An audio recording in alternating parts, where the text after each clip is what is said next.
जामनगर के हापा आवास की हालत का आंखों देखा हाल कर्मठ नगर सेवक रचनाबेन ने बताया। अंधेरे और गंदगी के ढेर से नगर निगम के अंधेर वहीं बद के सबूत हैं। विश्व गुरु की बात कर रहे हैं और घर में अंधेरा है। स्वच्छ भारत का अभियान चला पर आंगन में कचरे का ढेर है। क्या इससे बनेगा भारत विश्व गुरु? स्ट्रीट लाइट न होने के कारण महिलाएं काफी परेशान है। आवाम की आवाज सुनो, सरकार ये है हमारे हालात, ऐसा है हमारी हालत। हाँ ये नंबर કેટલા ટાઈમથી છે આવાજ 16 હોય પણ ચાલુ થઈ ગયું આ માડું નમસ્તે વિડીયોના માધ્યમથી હું રચના મેડમ નંદાણીયા આજે 71માં આવાસમાં ઊભી છું અને 71મો આવાસ A, B અને C એવી જ રીતે આગળના પણ બે આવાસ છે A, B અને C આવી રીતે 3 ટાવર અહીંયા છે અહીંયા કોઈ પણ જાતની ભૂગર્ભની વ્યવસ્થા નથી રોડની વ્યવસ્થા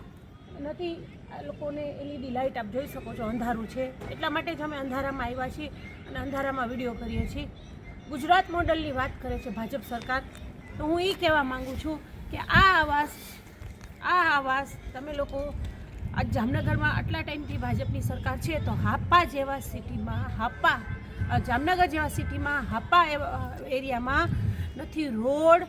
નથી લાઇટ નથી ભૂગર્ભ ગટર માણસોએ પોતાના પેટે પાટા બાંધી અને આવાસ લીધું છે તો આવાસ લીધા પછી એ લોકોને સુવિધા નથી આપી તો ટેન્ડરમાં જોગવાઈ છે કે આ બધી સુવિધા હોય પછી જ એ લોકોને આવાસ સોંપવાનું હોય છે તો આજે તમે લોકો કેટલા વર્ષથી છો અહીંયા આ છઠ્ઠું વર્ષ જાય 7મું વર્ષ બેસે 7 વર્ષથી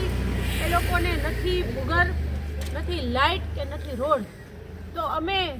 વિડીયોના માધ્યમથી પ્રેસવાળા ભાઈઓને કહીએ છીએ કે અમારી આ પ્રેસ નોટ લ્યો અને અમારી આ પ્રેસ નોટ છાપો અને આ તમે જુઓ કે ગુજરાત મોડલની વાત કરે છે ગુજરાત મોડલ લાઇટ નથી રોડ નથી અને આગળ તમને વિડીયો આ મોકલો છે કે